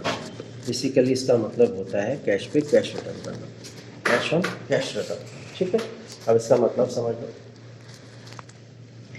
एक पर्सन है, चलो पर्सन नहीं छोड़ो, बैंक ही ले लेते हैं,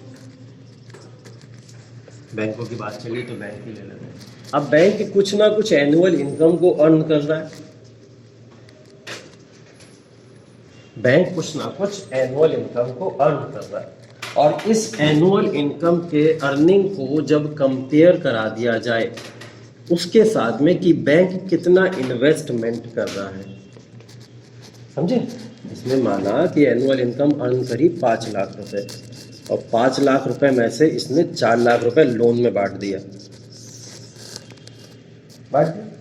ठीक है, ये वाला प्रोसेस क्या कहलाता है, कैश ऑन कैश रिटर्न कहते हैं। ठीक है, क्या बोलते हैं इसको, कैश ऑन कैश रिटर्न। मतलब हुआ क्या यहाँ पे, बैंकों की एनुअल इनकम, किसी भी एक बैंक को ले लें, बैंक ऑफ बड़ौदा की एनुअल इनकम हमने 5 लाख रुपए मान ली, इसकी 5 लाख रुपए इनकम जो आई थी, इसने उसमें से 4 लाख रुपए इन्वेस्ट कर दिए, मतलब लोन के फॉर्म में बांट दिए। ठीक है, तो इसने 4 लाख रुपए लोन के फॉर्म में बांट दी। तो जब हम एनुअल इनकम का कंपैरिजन करें इन्वेस्टमेंट के साथ में, उसी को क्या बोला जाता है, कैश ऑन कैश रिटर्न बोला जाता है। अब इससे फ़ायदा क्या होता है, इससे फ़ायदा होता है बैंकों को ये फ़ायदा होता है कि जो उन्होंने इन्वेस्टमेंट किया उससे जब वो वापस आके अपने एनुअल इनकम को काउंट करेंगे तो उसमें बढ़ोतरी देखने को मिलेगी कि नहीं मिलेगी, क्योंकि इस पर तो रिटर्न मिलेगा उन्हें, तो ये फ़ायदा होता है। इसलिए इसको क्या बोला जाता है, कॉम्प्रिहेंसिव क्रेडिट रेशनिंग, मतलब क्रेडिट की रेशनिंग करेगा। हमारे पास में क्रेडिट है, रुपया जो है, रुपये को क्या कर रहे हैं हम, रेशनिंग कर रहे हैं। उसका रेशनिंग करने का मतलब ये होता है कि रुपये को बांट रहे हैं, और बांटने की वजह से हमको क्या मिल जा रहा है, उसमें अच्छा एडवांटेज मिल जा रहा है। ठीक है, इसी टर्म को हम लोग सीसीआर बोलते हैं। ठीक, बस कंपैरिजन करा दीजिए आप, एनुअल इनकम जो भी अर्न हो रही है उसके इन्वेस्टमेंट के साथ में उसका कंपैरिजन करा दीजिए, वही सीसीआर का कॉन्सेप्ट होता है। ठीक,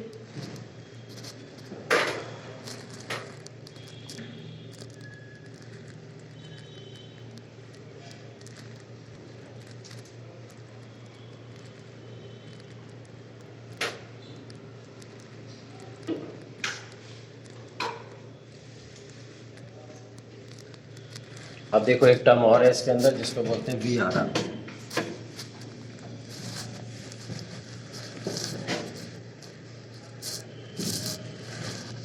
VRR इसका मतलब बताया था मैंने आपको, वॉलेंटरी रिटेंशन रेट, ये बताया था ना, वॉलेंटरी रिटेंशन रेट। ठीक, अब वॉलेंटरी रिटेंशन रेट के अंदर एक कॉन्सेप्ट आता है बहुत प्यारा सा, वो कॉन्सेप्ट आता है FPIs का। इनको बोला जाता है फॉरेन पोर्टफोलियोज इन्वेस्टमेंट।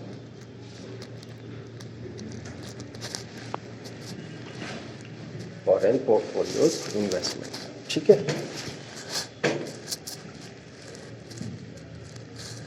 VRR के अंदर होता क्या है, देखो यहाँ पे है RBI।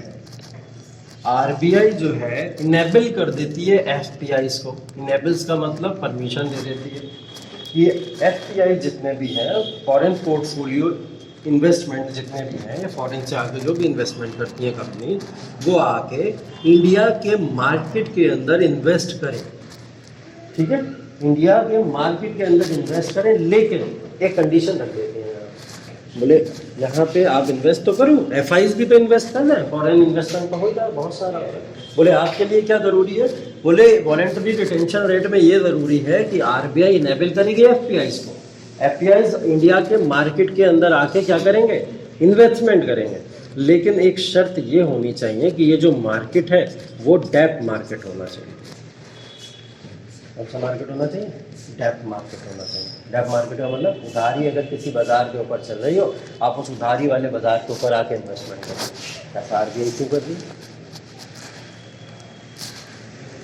ऐसा RBI क्यों कर दी? एग्जैक्टली, ये लोग कर्जे में हैं। इंडिया की कुछ बाजारें, कुछ मार्केट या कुछ ऐसे ऑर्गेनाइजेशन कर्जे में है, RBI ने इनेबल कर दिया। जरूरी नहीं है कि ये किसी बाजार की बात कर रहा हूँ, ये बैंकों के केस में भी हो सकता है। ठीक है, मार्केट का मतलब पूरी मार्केट है, बैंक भी आ सकते हैं उसके अंदर। ठीक, तो RBI ने क्या करा, FPI से बोला इंडिया के बाजारों के अंदर आके इन्वेस्ट करो, लेकिन एक शर्त है, ऐसी मार्केट में इन्वेस्ट करोगे जहाँ पे कर्जा होगा, जहाँ पे उधारी होगी। तो कर्जा जहाँ पे होगा, जैसे ये लोग लाके इन्वेस्ट करेंगे, कर्जे वाले लोग कर्ज मुक्त हो जाएंगे। हाँ वो बिल्कुल बिल्कुल। देखो इनको क्या नुकसान दिखेगा, यहाँ से नहीं दिखेगा इनको नुकसान। अब एक बात मेरे को बताओ कि हम लोग बात करें अगर इंडिया की हॉकी लीग की बात करें, इंडिया में कोई हॉकी लीग चलती है, हॉकी लीग वगैरह चलती है, ठीक है, तो हॉकी लीग भी चलती है, कबड्डी लीग भी चलती है, ये सब देखता हूँ ना, लेकिन सबकी नज़रें IPL पे रहती है। ठीक है, सब लोग IPL। कौन देखता है बैठ के कबड्डी के मैच देखो या हॉकी के मैच, नहीं देखते हैं ना, गलत बात है, हालांकि देखना चाहिए। ठीक है, IPL में घुसे रहते हैं हम लोग। तो अब क्या होता है कि बाहर की कोई FPI है, वो हमारे कबड्डी के मैच के अंदर या कबड्डी के पोर्टफोलियो के अंदर इन्वेस्टमेंट करना चाहती है आगे। ठीक है, हमने देख लिया वो डेप्ट में है। अब RBI क्या बोलेगा, IPL में तो मैं तुम्हें इन्वेस्ट नहीं करने दूंगा, क्योंकि IPL में तो हम पहले से पैसा कमा रहे हैं। ठीक है, तो ये लोग FPI से बोलेंगे कि ऐसी जगह इन्वेस्ट करो जहाँ पे हम घाटे में, कबड्डी वाली लीग में घाटे में, तो ये कबड्डी वाली लीग में इन्वेस्टमेंट करा देंगे उनको। FPIs जो है, जिसके पास में करोड़ों रुपया है, बैठा हुआ है करोड़ों रुपया कमा के, उसको ये बात पता है कि अगर मैं यहाँ पे इन्वेस्ट करूँगा तो मेरा जितना गया उसमें से 2-4% मुझे एक्स्ट्रा मिल ही जाएगा। ठीक है, इतना प्रॉफिट तो उसे मिल ही जाएगा, पहली चीज़। दूसरी चीज़ क्या होगी, उसकी रेपुटेशन मार्केट के अंदर बढ़ जाएगी।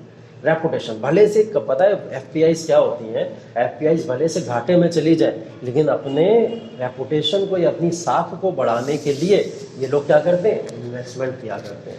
जैसे अगर मीमांसा किसी दूसरी कोचिंग्स में जाके इन्वेस्टमेंट करने लगे, जाके बोले हमने रेस में इन्वेस्टमेंट कर दिया, हमने विजन में इन्वेस्टमेंट कर दिया, हमने DIS में इन्वेस्टमेंट कर दिया, तो इससे क्या हमारी साख नहीं बढ़ जाएगी? हालांकि नुकसान होगा, हमें होगा, नहीं होगा, लेकिन इससे हमारी साख बढ़ेगी कि नहीं बढ़ेगी? हम जो पैसा दे रहे हैं वो हमारा नुकसान भी हो सकता है, लेकिन इससे हमारी रेपुटेशन बढ़ेगी। मार्केट में 100 लोग हमें जानेंगे, अरे मीमांसा वालों का टाई अप है उनके साथ में, ये बात जानेंगे कि नहीं जानेंगे? तो जब इस बात को जानेंगे तो इससे रेपुटेशन बढ़ेगी। अब दूसरी मार्केट्स इन्वाइट करना शुरू कर देंगे हमको, होगा कि नहीं होगा? तो FPIs यही करते हैं, उनको ये फायदा दिखता है यहाँ से। तो FPIs ज़्यादा से ज़्यादा उन्हें नहीं दिखता, वो नहीं मानते कि लॉस होगा, घाटा होगा, फ़ायदा होगा, कुछ भी होगा, वो इन्वेस्ट कर देते हैं। ठीक है, और इन्वेस्ट करने के नाते उनको यहाँ से फ़ायदा हो ही जाता है। तो 2 फायदे हो गए इससे। तो डेप्ट में जो लोग हैं वो डेप्ट से निकल जाते हैं, या कुछ हद तक उससे और आगे आ जाते हैं। या फिर क्या होता है दूसरा फायदा, जो एफपीआईज हैं यहाँ पे इन्वेस्ट कर रहे हैं, वो लोग भी प्रॉफिट ले लेते हैं। ठीक है, तो ये मतलब होता है किसका, वीआरआर। ठीक, समझ आ गई बात। चलो आगे, ये हो गया आपके क्वांटिटेटिव टूल्स सारे के सारे। कुछ बचा इसमें, नहीं बचा ना, क्वांटिटेटिव टूल्स हो गए।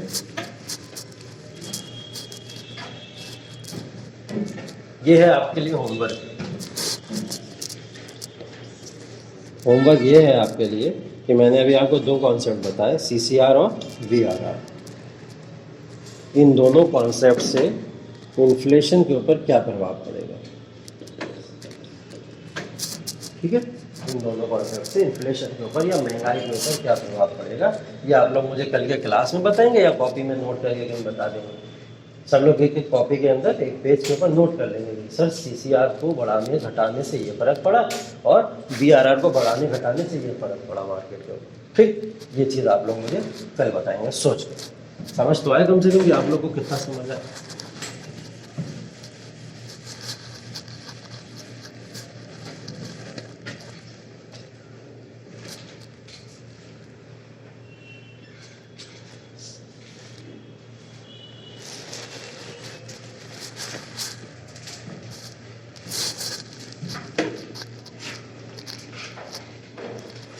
अब दूसरा है क्वालिटेटिव या सेलेक्टिव टूल्स।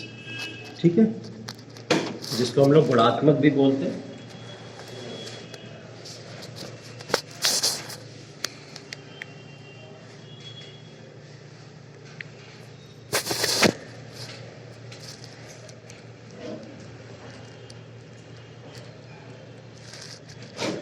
ठीक है, इसके अंदर सबसे पहला मैंने क्या बताया था आपको, मार्जिन बताया। ठीक है, मार्जिन का मतलब एलटीवी था, जिसको हम लोग लोन टू वैल्यू रेशियो भी बोलते हैं। ठीक है, इसको हिंदी में बोलते हैं मूल्य अनुपात के लिए ऋण।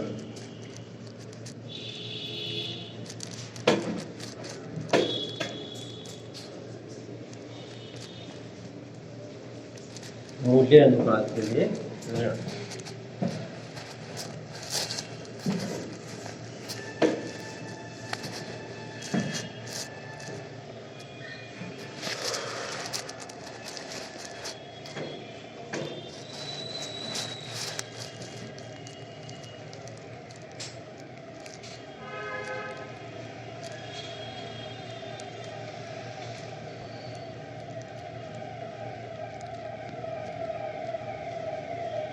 ठीक है, तो मार्जिन या एलटीवी को बोला जाता है बेसिकली लोन अगेंस्ट सिक्योरिटीज। ठीक है, सिक्योरिटीज के अगेंस्ट में जो भी लोन लिया जाए। ठीक है, सिक्योरिटीज का मतलब वही शेयर्स और बॉन्ड्स आ गए सारे के सारे। ठीक है, उनको हम लोग प्रतिभूतियाँ कहते हैं, जो अभी हम लोग गवर्नमेंट सिक्योरिटीज की जैसे बात कर रहे हैं। तो लोन्स अगेंस्ट सिक्योरिटीज की जब हम लोग बात करते हैं, सिक्योरिटीज का मतलब बेसिकली क्या होगा, अगर हिंदी में बहुत समझना आपको तो समझ लो प्रतिभूति उसको कहते हैं जिसको गिरवी रख दिया जाए। ठीक है, जिसको भी गिरवी रख दिया जाए। अब किसी चीज़ को गिरवी रखने के बदले आपको लोन अगर मिल जाए तो वैसा ही लोन क्या होता है, मार्जिन होता है या एलटीवी होता है। लोन टू वैल्यू रेशियो जिसको हम लोग बोलते हैं। लोन किसके बदले में मिल रहा है, किसी चीज़ की वैल्यू के बदले में जब आपको लोन मिल जाए। ठीक है, जैसे कुछ लाला वाला होते नहीं जो हमारे, ठीक है, सुनार वगैरह होते हैं, जो सोना वगैरह बेचते हैं उनको लाला जी बोलते हैं, तो लाला वगैरह बोलते हैं, सोना वगैरह देते हैं। तो हम लोग क्या करते हैं, हमारे पास में कुछ गोल्ड रखा हुआ, हम जाके उनको दे देते हैं। तो वो गोल्ड के बदले में हमको क्या दे देते हैं, पैसा दे देते हैं, रुपया दे देते हैं, मनी दे देते हैं। ठीक है, तो किसी चीज़ की वैल्यू के बदले में हमको क्या मिल गया, लोन मिल गया। तो यही क्या है आपका लोन टू वैल्यू रेशियो। ठीक है, इसी को लोन टू वैल्यू रेशियो बोला जाता है। ठीक, अब ऐसा मार्केट के अंदर जब होता है तो इन्फ्लेशन या डिफ्लेशन की कंडीशन के ऊपर क्या फर्क पड़ता है। ऐसा मार्केट के अंदर क्या बढ़ेगा, इन्फ्लेशन डिफ्लेशन है, प्रेशर बढ़ेगा। इन्फ्लेशन, मैं कहूँ प्रेशर बढ़ेगा। इन्फ्लेशन और डिफ्लेशन दोनों की बातें कर लेंगे हम लोग। हमने बोला लोन टू वैल्यू रेशियो है, लोन टू वैल्यू वाली क्या बात है, प्रेशर तो बढ़ ही रहा है, इन्फ्लेशन बढ़ता चला जा रहा है, डिफ्लेशन बढ़ता चला जा रहा है, तो इंसान तो बढ़ेगा इन्फ्लेशन। तो इन्फ्लेशन या डिफ्लेशन की बात अगर हम लोग करें, पैसा का फॉर्म जो है वो गोल्ड जाके लाला के पास में रखा जा रहा है, लाला उसके बदले में आपको रुपया दे दे रहा है। रुपया करेंसी के फॉर्म में मार्केट में आया, करेंसी से क्या हुआ, मार्केट में मनी सप्लाई बढ़ी, तरलता बढ़ गई, तरलता बढ़ने के साथ में क्या होता है, इन्फ्लेशन बढ़ जाता है। तो फिर बात पड़ा इसके ऊपर लोन अगेंस्ट सिक्योरिटीज। तो इस लोन अगेंस्ट सिक्योरिटीज को कभी भी जब यूज़ किया जाता है तो कब यूज़ किया जाता है, जब डिफ्लेशन या रिसेशन जैसी कंडीशन होती है, ठीक है, तब इसको यूज़ करो आप लोग, इन्फ्लेशन बढ़ा दो, ठीक है। यहाँ पर डिफ्लेशन कैसे कम किया जाए उसकी बात ही नहीं होगी, क्योंकि रिसेशन पहले ही चल रहा है, डिफ्लेशन पहले ही चल रहा है। तो इस टूल को कभी यूज़ किया जाता है, जब भी आपके मार्केट में इस टाइप की कंडीशन हो तो हम लोग इन्फ्लेशन को बढ़ाने के लिए इस टूल को यूज़ करते हैं, ठीक है। तो इसको कभी यूज़ करें।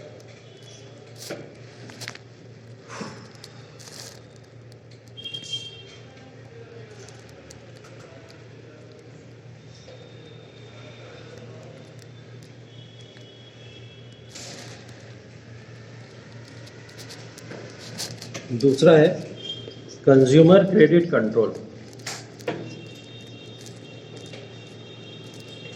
कंज्यूमर क्रेडिट कंट्रोल को एक नाम और बताया था मैंने, डाउन पेमेंट बोलते हैं, डाउन पेमेंट भी बोलते हैं हम लोग इसको, कंज्यूमर क्रेडिट कंट्रोल को डाउन पेमेंट भी बोलते हैं, या इसको बोला जाता है उपभोक्ता ऋण नियंत्रण। उपभोक्ता ऋण नियंत्रण भी इसका नाम दिया जाता है, ठीक है। तो कंज्यूमर क्रेडिट कंट्रोल या उपभोक्ता ऋण नियंत्रण, यहाँ पे डाउन पेमेंट की बात हो रही है, और इस डाउन पेमेंट से आप सब लोग बहुत ही अच्छे से वाकिफ होंगे। हाँ।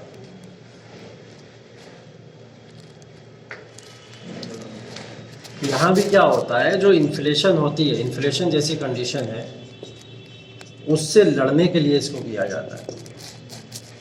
इन्फ्लेशन मार्केट के अंदर है, ठीक है, इन्फ्लेशन के साथ साथ में हम लोग देखते हैं कि इन्फ्लेशन की कंडीशन अगर मार्केट में बढ़ रही है तेज़ी से, ठीक, प्लस डिफ्लेशन है मार्केट के अंदर, डिफ्लेशन से भी फाइट करने के लिए इसको यूज़ किया जाता है। तो ये दोनों फॉर्म में यूज़ होता है, तो इन्फ्लेशन से फाइट करना हो या डिफ्लेशन से फाइट करना हो। अब इसका मैं मतलब बता देता हूँ आपको होता है। मतलब इसका ये होता है कि आप लोग मार्केट के अंदर गए, आपने एक कार खरीदी, ठीक है, कार खरीदी, बाइक खरीदी, आप कुछ भी खरीदेंगे, कार बाइक को खरीदते समय आपसे क्या बोला जाता है, एक वर्ड यूज़ किया जाता है डाउन पेमेंट आपका, अगर आप पूरा पैसा नहीं देना चाहते। अगर गाड़ी आपकी कितनी है, 8 लाख रुपए की है, और आप उस 8 लाख रुपए को वन टाइम में नहीं देना चाहते, तो वो क्या कहेगा आपसे, फाइनेंस करा लीजिए। फाइनेंस कराने को बोलता है। तो जब फाइनेंस कराने को वो बोलता है तो उसका मतलब ये होता है कि आपको अब 2 काम करने पड़ेंगे फाइनेंस कराने के लिए। एक तो आपको डीपी देना पड़ेगा कुछ, जिसको हम लोग डाउन पेमेंट कहते हैं, ठीक है, और एक डीपी के साथ साथ में आपको क्या करना पड़ेंगे, कुछ इंस्टॉलमेंट्स भी देनी पड़ेंगी, जिसको हम लोग किस्तें बोलते हैं। तो ये 2 काम करा लीजिए, आपका काम होता है। बोले 8 लाख रुपए की गाड़ी है, 1 लाख रुपया जमा कर दीजिए, और इंस्टॉलमेंट्स आप बनवा लीजिए 5 साल की, 5 ईयर्स की इंस्टॉलमेंट 5 साल की बनवा लीजिए। जो भी इंस्टॉलमेंट बने, कितनी बनेंगी, 5 से 6 हज़ार रुपये पर मंथ की आपकी इंस्टॉलमेंट बन जाएगी। तो लोगों के लिए आज के समय में आसान हो गया है किसी भी चीज़ को खरीदना, इसकी वजह से, ठीक है। तो लोग क्या करते हैं, डीपी एक दे देते हैं जाकर कि चलो हमारे पास इतना है, और इसके बाद में हम इंस्टॉलमेंट्स में कर लेंगे। तो ये डाउन पेमेंट जो बार बार वर्ड यूज़ होता है, इसको हम लोग बेसिकली लैंग्वेज में क्या बोलते हैं, कंज्यूमर क्रेडिट कंट्रोल बोलते हैं, ठीक है। कंज्यूमर क्रेडिट कंट्रोल बोला जाता है। शब्द को समझने की कोशिश कीजिए। उपभोक्ता ऋण को नियंत्रित कर रहा है, जो खरीद रहा है वस्तुओं को वो अपने लोन को नियंत्रित करता है, ऋण को जो उधारी लेता है उसको नियंत्रित करता है।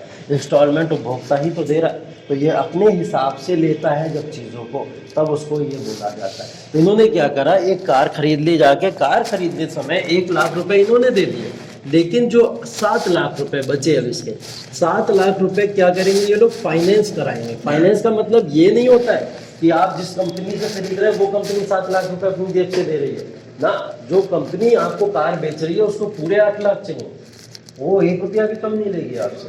तो ये जो फाइनेंस वर्ड होता है, ये कहाँ से होता है, बैंकों से होता है। ये लोग बोलते हैं, या ये लोग खुद करा देते हैं, ये लोग बैंक से क्या कराते हैं, आपका फाइनेंस करा देते हैं। अब बैंक से फाइनेंस हो गया, बैंक और मेरे बीच की बात रह गई, कंपनी से मेरी बात खत्म। कंपनी ने 8 लाख की वैल्यू ले ली मुझसे, थोड़ी ली, ठीक है, 1 लाख तो मैंने अपनी जेब से दिया, और 7 लाख का मैंने लोन लेके बैंकों से दे दिया। तो बैंकों से मैंने लोन जो दिया है वो फाइनेंस कराया मैंने। अब मैं इंस्टॉलमेंट सारी की सारी किसको भर रहा हूँ, वो बैंकों के पास में जाती है डायरेक्टली, ठीक है। तो वो सब बैंकों के पास में जाती है, वो होता है फाइनेंस करना, ठीक है। तो इसीलिए कंज्यूमर क्रेडिट कंट्रोल को यहाँ पे यूज़ किया जाता है। जब भी आप किसी भी चीज़ को डाउन पेमेंट पे या डीपी पे खरीदते हैं तो उसमें इंस्टॉलमेंट्स आपको कुछ देनी पड़ती हैं। तो अब मुझे इससे ये बताओ कि मार्केट में इन्फ्लेशन या डिफ्लेशन जैसी सिचुएशन पे क्या असर पड़ना चाहिए? मार्केट में इन्फ्लेशन है, डाउन पेमेंट जो है कम करें, डाउन पेमेंट कम करेंगे तो इन्फ्लेशन कंट्रोल होगा। अच्छा, डाउन पेमेंट हम कम करें, मतलब 1 लाख रुपया जो है जमा ना करें हम लोग, 80,000 जमा कर लें, 20,000 मेरे पास बच जाए, ठीक है। बढ़ा देंगे तो फिर देखो मार्केटिंग में है ना, अगर हम डाउन पेमेंट कम करेंगे तो हाँ। किस्त हमें भरनी पड़ेगी बैंक, हाँ, बैंक तो ज़्यादा पैसे अरे बाप रे, इतना लंबा सोच लेगा तो ज़्यादा सोच लिया ज़्यादा सोच लिया, इतना नहीं सोचना है, बहुत सिंपल सी बात है, बहुत सिंपल सी बात है, ज़्यादा नहीं सोचना है, ये ध्यान रखो, इतना नहीं सोचना है, ठीक है।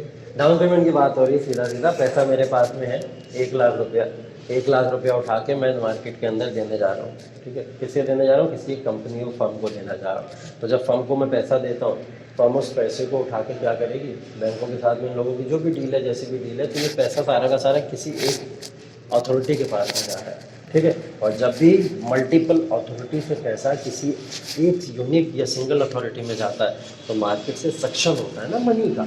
अब ये 1 लाख रुपए का पैसा से जो कार बेच रहे हैं वो सिर्फ मुझे बेच रहे हैं क्या? ऐसे तो हज़ारों लोग होंगे मार्केट के अंदर जो डाउन पेमेंट पर चीज़ें खरीद रहे होंगे जाके, तो 1-1 लाख करके इन्होंने हज़ारों से ये पैसे ले लिए कि नहीं ले लिए? डाउन पेमेंट से बढ़ाए इन्फ्लेशन। देखो, पहले तो डाउन पेमेंट है, अभी सिर्फ डाउन पेमेंट समझो, बढ़ाना घटाना मत समझो। डाउन पेमेंट इनके पास में था, डाउन पेमेंट उन्होंने उठा के कंपनी को दे दिया। मार्केट के अंदर इकोनॉमी में क्या हुआ? मनी सप्लाई रिड्यूस हुई, मनी सप्लाई रिड्यूस हुई, मनी सप्लाई रिड्यूस होने से तरलता कम हुई, तरलता कम होने से क्या होता है? इन्फ्लेशन कंट्रोल हो जाता है, कंट्रोल हो जाता है ना। पैसा जो मार्केट में ज़्यादा था वो चला गया, कंट्रोल हो गया, ठीक है। तो ये तो हम लोग इन्फ्लेशन से फाइट कर लिए इसके लिए। अब है महंगाई, ये डिफ्लेशन जैसे सिचुएशन, मार्केट में डिफ्लेशन भी है, अब रिसेशन जैसी कंडीशन भी है। अब रिसेशन या डिफ्लेशन की कंडीशन से कैसे फाइट किया जाएगा? वो फाइट कैसे किया जाएगा कि अगर हम लोग मान लें कि इन्होंने बोला कि 1 लाख रुपए आपको डाउन पेमेंट के फॉर्म में देने थे, अभी तक एक बेसिक रिक्वायरमेंट थी, अब यहाँ पे घटाओगे बड़ा, ठीक है। अब यहाँ पे इन्होंने बोला आप 1 लाख रुपया नहीं, ठीक, आपको अब ये बताओ मुझे, डिफ्लेशन से लड़ने के लिए मार्केट में क्या होना चाहिए? पैसा होना चाहिए ना, सिंपल सी बात है। डिफ्लेशन पे कैसे लड़ोगे जब मार्केट में पैसा होगा ना? शक्तिमान थोड़ी आएगा डिफ्लेशन से लड़ने, पैसे ही तो लड़ेगा आगे डिफ्लेशन से। तो डिफ्लेशन से लड़ने के लिए मार्केट में पैसा होना चाहिए। अभी इस कंडीशन में तो पैसा ले लिया ना मार्केट में, तो ये बताओ मार्केट में पैसा रुकेगा कैसे? मैं क्या करूँ, इस 1 लाख की किस्त को घटवा के 80,000 करवा दूँ, मैं डाउन पेमेंट रिड्यूस करवा दूँ, डाउन पेमेंट 0 डाउन पेमेंट करवा दूँ, या डाउन पेमेंट में कमी करवा दूँ। तो डाउन पेमेंट में कमी हुई, अभी तक 1 लाख रुपए दे रहे थे, आगे लोग 80,000 रुपये भी अगर देंगे, 50,000 भी देंगे, तो कुछ अमाउंट बचा है लोगों की जेब में। अब वो जो बचा उनकी जेब में, उसके बचने की वजह से मार्केट में फ्लो भी बरकरार रहा, ठीक है। या इसका सबसे अच्छा एग्जाम्पल 0 डाउन पेमेंट ही ले लो, सबसे अच्छा एग्जाम्पल ले लो। 0 डाउन पेमेंट पे भी तो बहुत सारी चीज़ें आपको मिल जाती हैं, क्यों? क्योंकि जैसे ही 0 डाउन पेमेंट आपने किया, 0 डाउन पेमेंट के बाद में आपकी जेब से कुछ गया क्या? नहीं गया। आपके पास में आपकी लिक्विडिटी भी बरकरार है, आपके पास में पैसा भी है पहले से, और साथ ही साथ में आपके पास में चीज़ भी आ गई, ठीक। तो इससे क्या हुआ, मार्केट में मनी सप्लाई बढ़ गई ना, और मनी सप्लाई बढ़ने की वजह से तरलता खत्म हो जाती है, ठीक। एक तो पैसा था आपके पास में, ऊपर से गाड़ी आगे खड़ी होगी 5 लाख रुपए की आपके पास, तो मनी सप्लाई तो बढ़ गई ना, तरलता, लिक्विडिटी, वैल्यू, एसेट्स, ये सब बढ़ गया ना आपके पास में, तो इसकी वजह से क्या होगा, ठीक है। ये असर पड़ता है इसका। ये वाले कॉन्सेप्ट जो है उतना दिमाग नहीं लगाना है, थोड़ा तक नहीं जाना है, ठीक। उतना लगाओगे तो फिर ज़्यादा खो जाओगे, सिंपल सा था, बस बहुत नॉर्मल सी बात है। तीसरा क्या है इसके अंदर, कंज्यूमर क्रेडिट कंट्रोल के बाद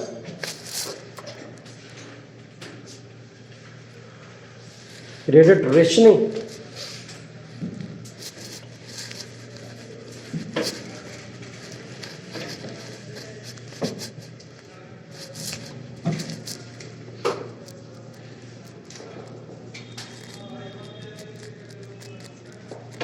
क्रेडिट रेशनिंग, क्रेडिट रेशनिंग को बोलते हैं उधार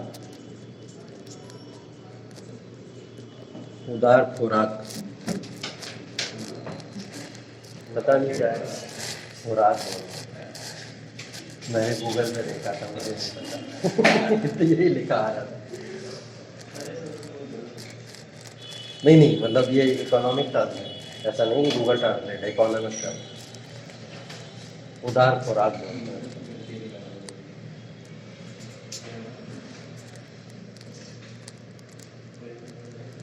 क्रेडिट और डेबिट में क्या फर्क है? आपने बताया नहीं तो। क्रेडिट और डेबिट में दो कार्ड होते हैं आपके पास, उससे जज कर लो। एक होता है क्रेडिट कार्ड, एक होता है डेबिट कार्ड। डेबिट कार्ड से क्या करते हो, पैसा निकालते हो जाके ना, है ना, पैसा निकाल लेते हो आप जाके। तो डेबिट से क्या होता है, ट्रांजैक्शन होता है, पैसा आ जाता है। क्रेडिट से क्या करते हो, आप जमा कर सकते हो जाके, ट्रांजैक्शन अच्छा कर सकते हो उस तरीके से। क्रेडिट वो वैल्यू होती है जिस वैल्यू में आप लोग मनी को, मतलब आपके पास में मनी कलेक्ट होता जाए तो क्रेडिट समझ लो, आपके पास से पैसा जाता रहे तो डेबिट समझ लो। ठीक है, बस इतना। उधार खुराक या क्रेडिट रेशनिंग। अब एक सिस्टम होता है जिसको आप लोग बोलते हैं पब्लिक डिस्ट्रीब्यूशन सिस्टम या पीडीएस सिस्टम। पीडीएस सिस्टम का मतलब ही तो रेशनिंग होता है ना। रेशनिंग इसी को तो बोलते हैं लोग, ठीक है, रेशनिंग का फॉर्म देते हैं। अब क्या होता है कि पीडीएस सिस्टम जैसे भारत के अंदर चलता है, भारत के अंदर पीडीएस सिस्टम चलता है क्योंकि हमारे यहाँ बीपीएल के कार्ड्स बनते हैं, ठीक है, बीपीएल के कार्ड्स बनते हैं हमारे। तो बीपीएल के कार्ड्स के बदले में हमको पीडीएस या ये राशन सिस्टम या राशन व्यवस्था मिलती है। अब कुछ कंट्रीज ऐसी हैं दुनिया के अंदर जिन्होंने ऐसी चीज़ों पे पूरी तरीके से रोक लगा के रखी हुई है। कैसी चीज़ों पे? उन्होंने बोला आप एक तो राशन ले रहे हो प्लस हम आपको लोन भी दें, या तो हम बेवकूफ़ हैं या आप बेवकूफ़, ठीक है, ये चीज़ है। अब जैसे रशिया है, ठीक है, रशिया ने क्या करा, अपने यहाँ पे टोटल लोन्स जितने भी प्रोवाइड किए जाते हैं, जितने भी रशिया टोटल लोन्स को प्रोवाइड करती है, ठीक है, उसने उसके ऊपर सीलिंग लगाई हुई है, मतलब रोक लगाई हुई है, रोक लगा दी। उसने बोला जब हम आपको पब्लिक डिस्ट्रीब्यूशन सिस्टम या फिर आपको हम लोग पीडीएस सिस्टम का फॉर्म में रेशनिंग कर रहे हैं अगर हम आपको, तो फिर हम आपको लोन क्यों दें। तो जहाँ पे रेशनिंग के बदले में टोटल लोन्स के ऊपर रोक लगा दी जाए, उन चीज़ों के अंदर क्या होता है, क्रेडिट रेशनिंग का सिस्टम काम करता है। अब रोक लगा दी गई यहाँ पे पूरी तरीके से, ठीक है। अब रोक जब यहाँ पे लगा दी गई तो रोक लगाने के बाद में फिर इस वर्ड में क्रेडिट कहाँ से आ रहा है, रोक लोन तो मिल ही नहीं रहा लोगों को, लोन मिल ही नहीं रहा, तो लोन कैसे मिलेगा। यहाँ पे अब एक वर्ड यूज होता है जिसको हम लोग बोलते हैं पीएसएल, प्रायोरिटी सेक्टर लैंडिंग, जिसको हम बोला जाता है। अभी पीछे ये वर्ड की बात कही थी हम लोगों ने, क्या करी थी ना, ठीक है। तो पीएसएल एक वर्ड होता है प्रायोरिटी सेक्टर लैंडिंग। ये वर्ड वही वर्ड है जहाँ पे लोकल जो नॉर्मल सिटीजन्स आते हैं, जो नॉर्मल लोग होते हैं या weaker sections of the society होते हैं, जब उनको लोन प्रोवाइड किया जाए, सोसाइटी के वो लोग लोन यहाँ से लेते हैं जिन लोगों को वहाँ पे बहुत इसेंशियल या ज़रूरी होती है, बहुत ज़रूरत होती है जिस चीज़, तो ऐसे लोग यहाँ से लोन लेते हैं। तो पीएसएल के सिस्टम के अंदर क्या होता है, लोगों को लोन प्रोवाइड करा जाएगा, अदरवाइज किसी को भी लोन नहीं दिया जाएगा, सिर्फ पीएसएल के लोगों को लोन दिया जाता है जिनको ज़्यादा ज़रूरत है, जो weaker section of the society है, जो कंट्री के अंदर वल्नरेबल क्लास है, फार्मर्स हैं, इस तरीके के लोग जो भी होते हैं वीकर सेक्शन। तो यहाँ पे गवर्नमेंट ने एक डिसीजन लिया हुआ है कि आरबीआई ने कंपलसरी किया हुआ है, बेसिकली आरबीआई ने कंपलसरी किया हुआ है कि 40% जो लोन है वो पीएसएल के फॉर्म में जाना चाहिए। कितना? 40%। इसका रेशियो चेंज भी होता है, ये 32 से 40% तक एक्चुअली में वेरी करता है। तो आप 32 से 40% भी इसको समझ सकते हो, लेकिन एक बड़ी वैल्यू की बात करें तो 40% लगभग जो लोन है वो आपको प्रायोरिटी सेक्टर लैंडिंग को ही प्रोवाइड करना है, vulnerable weaker section of the society को ही ये लोन जाना चाहिए। अदरवाइज ये लोन अगर आप मेंटेन नहीं कर पाए तो बैंकों के ऊपर लगती है पेनल्टी, ठीक है, बैंकों के ऊपर क्या लगती है, पेनल्टी। बैंकों को एक दिशा निर्देश दिया गया है साफ साफ कि इतना लोन आपको पब्लिक को प्रोवाइड करना ही करना है, वो weaker section of the society होंगे। तो यहाँ पे हम लोग रशियन वाले सिस्टम को पूरी तरीके से खारिज कर देते हैं कि रशिया वाला सिस्टम सही नहीं है। अगर किसी को पीडीएस सिस्टम मिला तो उसको करेंसी या पैसों की भी ज़रूरत है, तभी उसको पीडीएस के ऊपर डिपेंडेंट होना पड़ रहा है, तो उसको भी लोन देना चाहिए। तो पीडीएस भी मिले और लोन भी मिले, उसी को उधार खुराक बोलते हैं, ठीक, मतलब उधारी भी इंसान ले रहा है और खुराक भी ले रहा है इंसान, ठीक है। खुराक का मतलब क्या होता है, जो भी खाने पीने को मिल रहा है, ठीक है, तो वो खुराक होती है, ठीक। तो उधार खुराक का मतलब यहाँ पे क्रेडिट रेशनिंग का मतलब यही हो गया है कि यहाँ पे देखिए आपको यहाँ पे पीएसएल के फॉर्म में लोन भी मिल रहा है और आपको साथ साथ में पीडीएस सिस्टम भी मिल रहा है, दोनों चीज़ें साथ में मिल रही। इंडिया इसका बहुत अच्छा एग्जाम्पल है कि नहीं, है इसका बहुत अच्छा एग्जाम्पल, तो इंडिया इसका बहुत अच्छा एग्जाम्पल है क्रेडिट रेशनिंग का। अब ये जो PSL का क्राइटेरिया है, इसका एक बहुत बड़ा क्राइटेरिया ये है कि PSL टारगेट्स कभी कभी बैंक मैच नहीं कर पाते, मतलब PSL टारगेट पूरे नहीं कर पाते हैं। 40% का टारगेट कोई बैंक पूरा नहीं कर पाया, जैसे बैंक ऑफ बड़ौदा है, बैंक ऑफ बड़ौदा क्या करेगा, अगर उसको 40% एक साल के अंदर, एक साल का टारगेट होता है लोगों को कि एक साल में 40% जो भी आप लोन दे रहे हो, अगर आपने 100 रुपये का लोन दिया तो 40 रुपये का ऐसे सेक्शन को लोन जाना चाहिए जो PSL से, ठीक है, तो ऐसा बोला जाता है। तो लेकिन अगर इन्होंने इसको फुलफिल नहीं किया तो बैंक के ऊपर पड़ती है पेनल्टी, चार्जेस पड़ते हैं। इन सब चार्जेस को डील करने के लिए कुछ इंस्टीट्यूशंस बीच में आते हैं, जैसे नाबार्ड आता है बीच में, जैसे सिडबी आता है बीच में। अब यहाँ से नाबार्ड और सिडबी का कॉन्सेप्ट थोड़ा खुल जाएगा आपका, ठीक है, अभी नहीं खुल पाएगा क्योंकि अभी आपके दिमाग बंद होना चाहिए होता है, तो मैं आपको कल बताऊँगा इसके अंदर, ठीक है, थैंक यू।